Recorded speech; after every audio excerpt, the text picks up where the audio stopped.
അപ്പോഴാണ് നമ്മളെല്ലാവരും ആകാംക്ഷയോടെ കാത്തിരുന്ന ആ mass guest role, the real OG, the complete actor, നടിപ്പിൻ നായകൻ, മലയാളത്തിന്റെ സ്വന്തം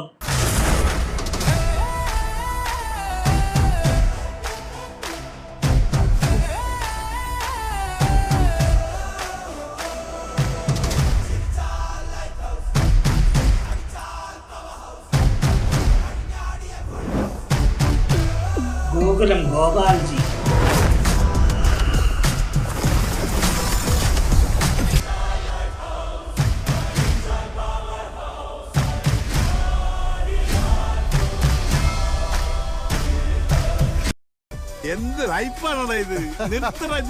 പറ്റില്ല ഗോപാൽജിക്ക് ഇത്രയെങ്കിലും ഹൈപ്പ് തന്നേ പറ്റൂ. കാരണം മലയാളത്തിലെ പ്രമുഖ പ്രൊഡ്യൂസർമാരെ വെച്ച് കമ്പയർ ചെയ്യുമ്പോൾ, അതായത് ആന്റണി പെരുമ്പാവൂർ, വിജയ് ബാബു, ലിസ്റ്റിൻ സ്റ്റീഫൻ, വേണു കുന്നപ്പള്ളി, ഇവരെയൊക്കെ വെച്ച് കമ്പയർ ചെയ്യുമ്പോൾ ഗോപാൽജിക്കാണ് സ്റ്റാർ വാല്യൂ കൂടുതൽ. 19 നിലയിൽ പൊട്ടാനിരുന്ന 19-ാം നൂറ്റാണ്ട് എന്ന സിനിമ 1500 രൂപ ക്ലബിൽ കയറിയിട്ടുണ്ടെങ്കിൽ അതിനൊരൊറ്റ കാരണം ഗോപാൽജിയുടെ സ്റ്റാർ വാല്യൂ.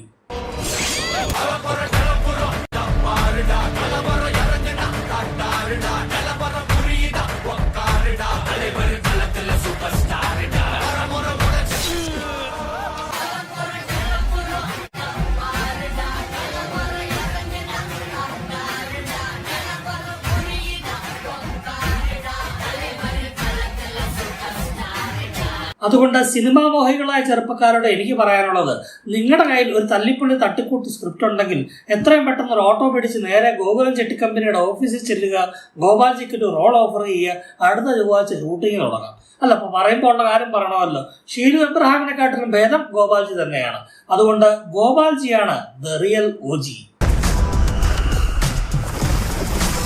അപ്പോൾ ലാലേട്ടൻ ഈ സിനിമയിൽ അവതരിപ്പിച്ചിരിക്കുന്ന കോമാളി കഥാപാത്രത്തിന്റെ പേരാണ് ഗില്ലി ബാല. ഗില്ലി ബാല റാഞ്ചി. ശ്രദ്ധിക്കണം, ദില്ലി ബാല അല്ല, ഗില്ലി ബാല.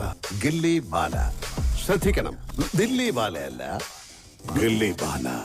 ലക്ഷണം കണ്ട വാക്ക് നീ കടിച്ചു തൂങ്ങാതെ പ്ലീസ്. സാധാരണ സിനിമകളിൽ നായകന്റെ കൂടെ എപ്പോഴും ഒരു ശിങ്കിടി കാണും.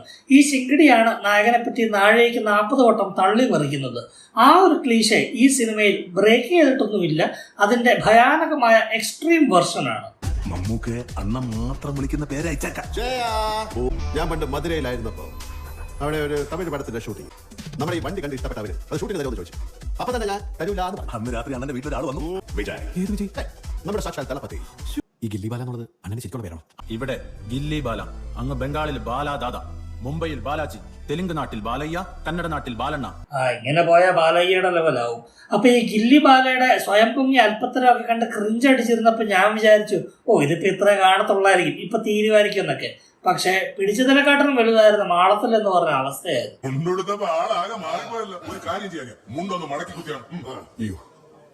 മടക്കി കുത്താൻ എനിക്ക് വലിയ പിടിയില്ല. അയ്യടാ, കേരളത്തിൽ ജനിച്ചു വളർന്ന 19 വയസ്സുള്ള മുതുക്കം പറയുക മുണ്ട് മടക്കി കുത്താൻ അറിയത്തില്ലെന്ന്. പിന്നെ ബാക്കിയുള്ളവരൊക്കെ ട്യൂഷന് പോയിട്ടാണല്ലോ മുണ്ട് മടക്കി കുത്താൻ പഠിച്ചത്. ഇത് അടവ്. ലാലേട്ടനെ കൊണ്ട് മുണ്ട് മടക്കി കുത്തിക്കാനുള്ള ചീപ്പ് അടവ്. അണ്ണനൊന്നും മുണ്ട് മടക്കി കുത്തി 1000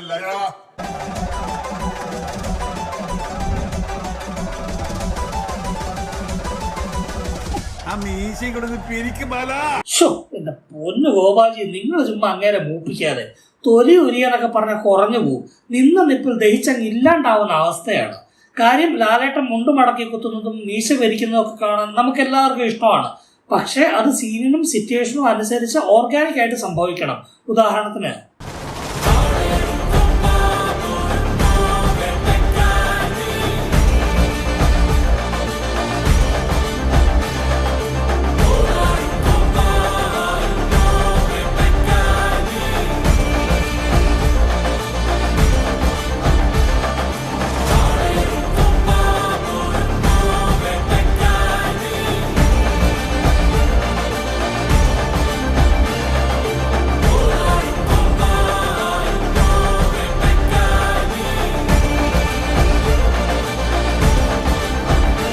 അല്ലാതെ 10 പേര് ചുറ്റും കൂടി നിന്നിട്ട് ഒരാവശ്യമില്ലാതെ മുണ്ട് മടക്കി കുത്തണ്ണ, മീശ വിരിച്ച് കാണിക്കണ്ണ, തോർത്തൂരി തല കെട്ടണ്ണ, തുണി അലക്കണ്ണ എന്ന് പറയല്ല വേണ്ടത്.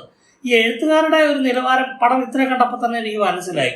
ഇതൊക്കെ സ്ക്രിപ്റ്റിൽ കാണുമ്പോൾ തന്നെ ഇത് കൊള്ളാം, ഇത് ഷൂട്ട് ചെയ്ത കലക്കും എന്ന് പറഞ്ഞതോടെ സംവിധായകനും വിവരമില്ലെന്ന് മനസ്സിലായി. പക്ഷേ ഇതൊക്കെ അഭിനയിക്കുന്നവർക്കെങ്കിലും കുറച്ച് ഉളുപ്പ് വേണ്ടേ? ഈ ദിലീപനും ലാലേട്ടനൊക്കെ എത്ര വർഷത്തെ എക്സ്പീരിയൻസ് ഉള്ളതാണ്. ഫഹീം സഫർ ഇതുപോലെ ഓരോ അവരാധനകൾ എഴുതിക്കൊണ്ട് ചെല്ലുമ്പം മോന്തക്കരണം കൊടുത്തിട്ട് സീനും വലിച്ചു കയറി കളഞ്ഞ് ഇതൊക്കെ പക്ക ക്രിഞ്ചാണെന്ന് ഇവർക്കെങ്കിലും ഒന്ന് പറഞ്ഞു കൊടുത്തൂടെ? ദിലീപ് ഒറ്റയ്ക്ക് വന്ന പടം ഹിറ്റായില്ലെങ്കിലോ എന്ന് വിചാരിച്ചിട്ടാണ് ലാലേട്ടനെ വിളിച്ചുകൊണ്ട് വന്നത്. ഇതിപ്പോ ലാലേട്ടനും കൂടെ ഏറും കയറി എന്ന് പറഞ്ഞാൽ മതി.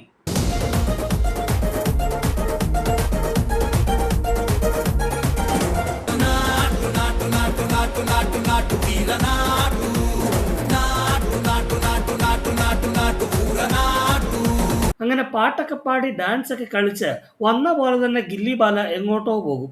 ദിലീപ് തിരിച്ച് കേരളത്തിലോട്ടും പോകും. അതായത് ഈ പടത്തിന്റെ ഫസ്റ്റ് ഹാഫ് നടക്കുന്നത് കേരളത്തിൽ, ദിലീപിന്റെ കഥ. പിന്നെ സെക്കൻഡ് ഹാഫ് കുറച്ചു നേരം തമിഴ്നാട്ടിൽ ലാലേട്ടന്റെ കൂടെ സീൻസ്. അത് കഴിഞ്ഞു പിന്നെയും കേരളത്തിൽ ദിലീപിന്റെ കഥയുടെ കണ്ടിന്യൂവേഷൻ. അപ്പൊ ഈ നടുക്കുള്ള ലാലേട്ടന്റെ സീൻസ് അങ്ങനെ തന്നെ എടുത്ത് ഡിലീറ്റ് ചെയ്ത് കളഞ്ഞാലും കഥയ്ക്ക് പ്രത്യേകിച്ച് മാറ്റമൊന്നും വരാൻ പോകുന്നില്ല. അതായത് ഈ ഗില്ലി ബാല എന്ന ക്യാരക്ടറിന് ഈ പടത്തിൽ യാതൊരു ഇമ്പോർട്ടൻസും ഇല്ല, ഒരു ഇമ്പാക്റ്റും ഉണ്ടാക്കാൻ സാധിച്ചിട്ടില്ല. പിന്നെ എന്തിനാണ് ലാലേട്ടനെ പോലെ ഒരാളെ കൊണ്ടുവന്ന് ഇങ്ങനെ ഒരു കോമാളി വേഷം കെട്ടിച്ചത്? ഇപ്പോൾ ലാലേട്ടൻ്റെ തന്നെ സമ്മർ ഇൻ ബദലേമിലെ ഗസ്റ്റ് റോൾ ആയിക്കോട്ടെ, അല്ലെങ്കിൽ മമ്മൂക്കയുടെ നരസിംഹത്തിലെ ഗസ്റ്റ് റോൾ ആയിക്കോട്ടെ, അതിനൊക്കെ കഥയിൽ ഒരു പ്രാധാന്യമുണ്ട്, ആ ക്യാരക്ടേഴ്സിന് ഒരു ഇമ്പോർട്ടൻസ് ഉണ്ട്. ലാലേട്ടനെ പോലെ ഒരാളെ ഗസ്റ്റ് റോൾ ചെയ്യാൻ വേണ്ടി വിളിച്ചുകൊണ്ട് വരുമ്പോൾ ആ ക്യാരക്ടറിന് എന്തെങ്കിലും ഒരു ഇമ്പോർട്ടൻസ് വേണം. അതൊന്നും ഇല്ലാതെ ഒരു സൈഡിലോട്ട് പിടിച്ച് മാറ്റി നിർത്തിയിട്ട് മുണ്ട് മടക്കി കുത്തണ്ണ, മീശ വരിച്ച് കാണിക്കണ എന്ന് പറയല്ല വേണ്ടത്. ഇതൊക്കെ റൈറ്റേഴ്സ് ചിന്തിക്കേണ്ട കാര്യമാണ്. ഡോണ്ട് അണ്ടർ എസ്റ്റിമേറ്റ് ദ പ്രേക്ഷകർ. അങ്ങനെ coming back to the story, kidnapper ദിലീപേട്ടൻ വീണ്ടും തിരിച്ച് കേരളത്തിലെത്തും. കാലങ്ങൾക്ക് ശേഷം നാട്ടിലെത്തിയ ഞാൻ കണ്ടത് സ്വന്തം ഭൂമിയും ജീവിതവും നഷ്ടപ്പെട്ട് ഭ്രാന്ത് പിടിച്ച നാട്ടുകാരെയാണ്. പരാതി പറയാൻ ചെന്ന എന്റെ മകളെ അവൻ തന്റെ മകളെ അവൻ എടോ, താൻ ആദ്യം പറയുന്ന സെന്റൻസ് ഒന്ന് കംപ്ലീറ്റ് ആക്കുക, എന്നിട്ട് പ്രതികാരം ഉണ്ടാക്കുക. അത് കഴിയുമ്പോൾ ക്ലൈമാക്സ് ഫൈറ്റ് ആണ്. എന്തായാലും ലാലേട്ടനെ വണ്ടിക്കൂലിയും കൊടുത്ത് വിളിച്ചു വരുത്തിയതല്ലെന്ന് വിചാരിച്ച് ക്ലൈമാക്സ് ഫൈറ്റിൽ കുറച്ച് സീൻസ് ലാലേട്ടൻ കൊടുത്തിട്ടുണ്ട്. പതിവ് പോലെ ഗില്ലി ബാല എവിടുന്നോ വരും, കുറച്ചു നേരം ഫൈറ്റ് ചെയ്യും, എങ്ങോട്ടോ പോകും. കൂടുതൽ ക്വസ്റ്റ്യൻസ് ഒന്നും വേണ്ട. കാട്ടുതീ എന്താണെന്ന് കാണിച്ചു കൊടുത്തിട്ട് വരാം.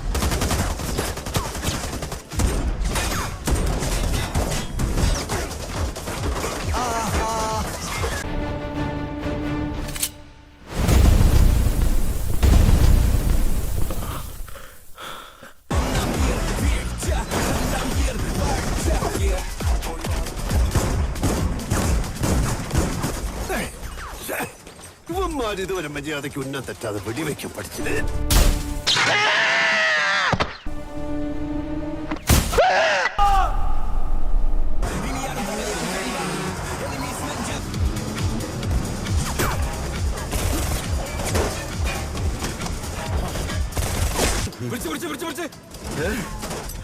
വണ്ടിയിലേക്ക് വലിച്ചെറി.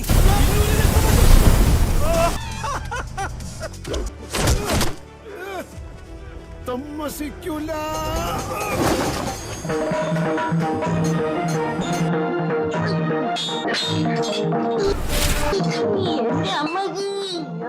ഫൈറ്റ് കഴിയുമ്പോൾ കിഡ്നാപ്പർ ദിലീപ് CM-നെ സേഫ് ആയിട്ട് തിരിച്ച് പോലീസുകാരെ ഏൽപ്പിക്കും.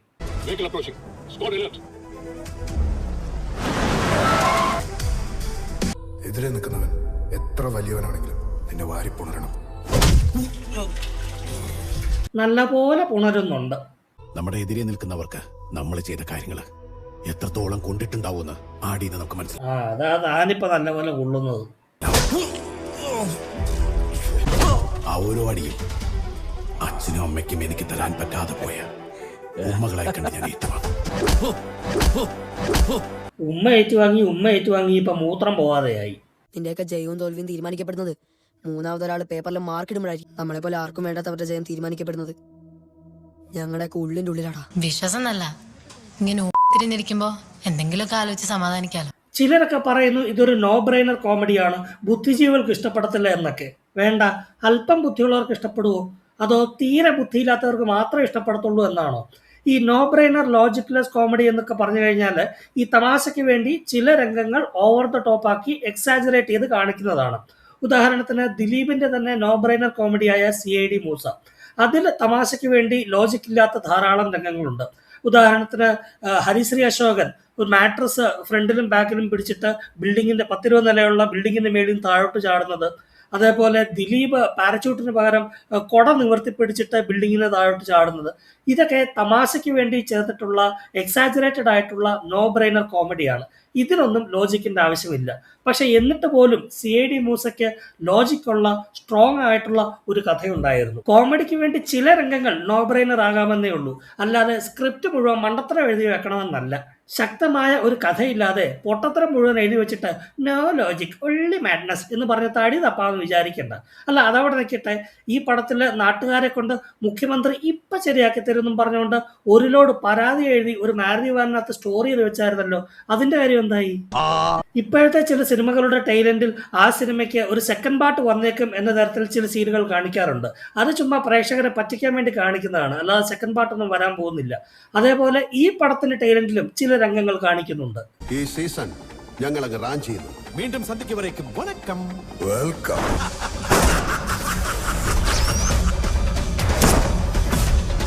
ഇതും പ്രേക്ഷകനെ വെറുതെ പറ്റിക്കാൻ വേണ്ടി കാണിച്ചതായിരിക്കണേ ഭഗവാനെ എന്നാണ് എൻ്റെ പ്രാർത്ഥന. അല്ലാതെ വെറുതെ സെക്കൻഡ് പാർട്ട് ഇറക്കി ഞങ്ങളെ ബുദ്ധിമുട്ടിക്കരുത്. അപ്പോൾ ഈ വീഡിയോ ഇവിടെ അവസാനിക്കുകയാണ്. ഈ എപ്പിസോഡ് നിങ്ങൾക്ക് ഇഷ്ടപ്പെട്ടു എന്ന് കരുതുന്നു. മറ്റൊരു വീഡിയോയുമായി വീണ്ടും വരാം.